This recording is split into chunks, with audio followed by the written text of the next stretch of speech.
Sou Bianca, estou diretamente aqui da Escola Arão Moreira para entrevistar a professora Suziane.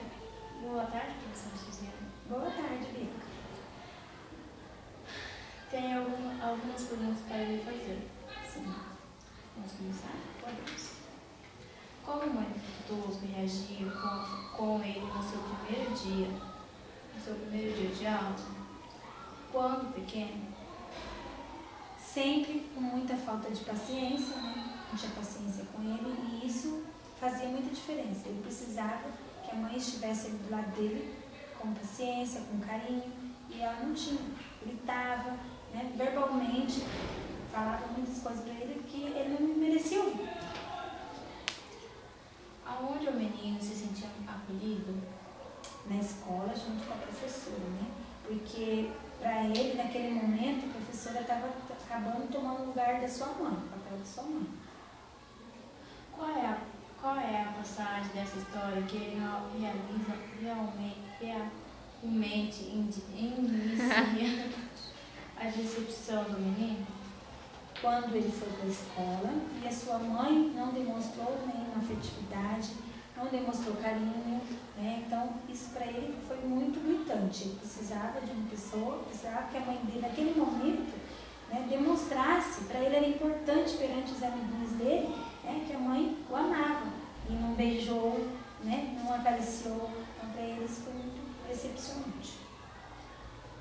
Qual era o sentimento do menino Tosco com a relação ao sumiço de seu pai?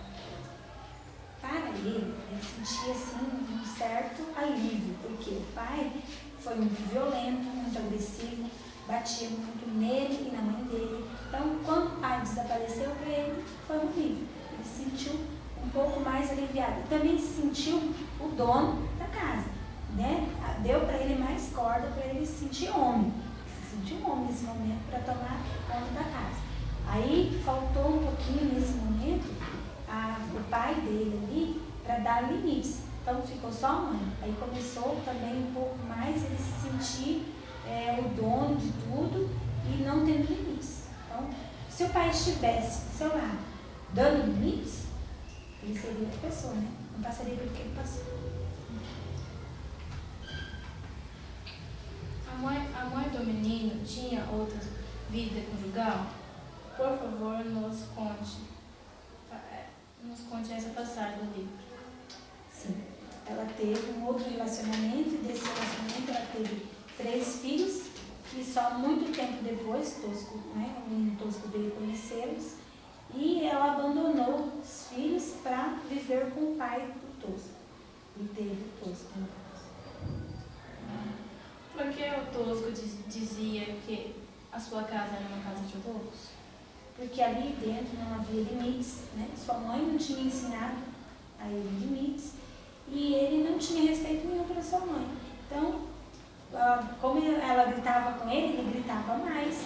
Quando a mãe queria, né, ameaçava ele, depois de grande já, queria partir para cima. Então, acaba sendo uma casa de tormento, não é um ambiente agradável para se viver, né?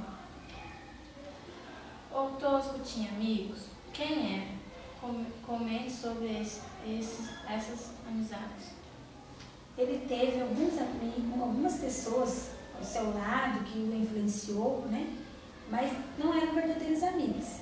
Mas a história nos conta, nos mostra que ele teve Samuel. Ele tinha Samuel como um exemplo de vida. Ele via no Samuel as coisas que ele não conseguia ver, nem no pai nem na mãe, né? Que era trabalhador, ele era bonito, né? Era uma pessoa bem querida pelos outros que conviviam também com ele. Então, Samuel para ele era um amigo. Tanto é que depois, no final da história, nós vamos ver que ele alegrava-se com Samuel. Todas as suas vitórias, conquistas, ele ia ter com Samuel. Então, realmente, desde pequeno, Samuel foi o seu melhor amigo. Teve um tempo que eles se afastaram um pouco pelas atitudes e posições que Tosco estava tomando, né?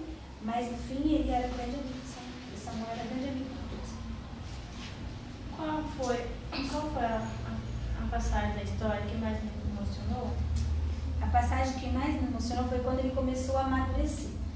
ele começou a amadurecer no momento que ele conversou com a Leca, né? Aquilo, a conversa que ele teve começou a incomodar muito ele.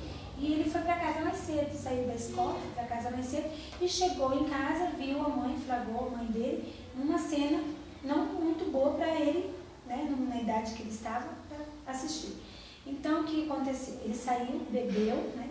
E amanheceu no outro dia, quando ele acordou. Primeiro, antes em casa, ele quebrou toda a casa, né? E quando ele saiu, encheu a cara, como fala lá, com pinga mesmo. Ele se viu na situação que não é boa para nenhum ser humano. E ele viu que aquilo estava fazendo mal para ele. Então, a partir desse momento, ele começou a amadurecer, né? E começou a mudar suas atitudes. E para terminar a nossa entrevista, eu gostaria de saber qual a mensagem que esta história nos passa. Essa história nos passa muitas lições de vida, né? Tanto para vocês, alunos, né? Quanto para pais e educadores. A gente percebe que a nossa fala enquanto pai, enquanto mãe, enquanto educador, precisa ser positiva. Quando ela é negativa, ela afeta muito as crianças. Quando positiva também, mas para o lado positivo. Quando negativa, afeta para o lado negativo. Então, a história, no geral, ela nos passa essa mensagem, que nós, enquanto educadores, temos que ter o perfil, né, de um educador sábio, né? Uma mãe sábia, que passa para o filho, além de dar carinho, afetividade, que também o professor deve dar aos seus alunos, né? Ela deve ter sabedoria no falar, né?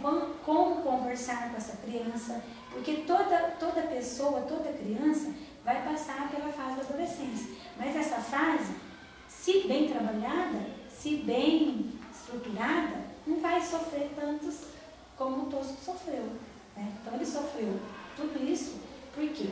Porque ele não teve uma família bem estruturada, ele não teve um lar, né, que podia se orgulhar, né? Ele não conseguia ver na mãe dele um espelho, um exemplo de vida e nem no pai. Então, para ele foi muito frustrante, né? Mas graças a Deus que no fim da história, né, ele encontrou um professor que ele pôde conversar, aprender com esse professor e se espelhar nesse professor.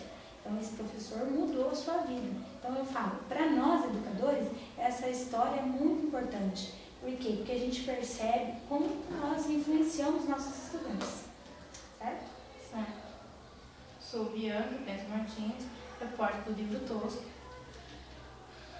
Sou aluna do 8º ano dessa escola.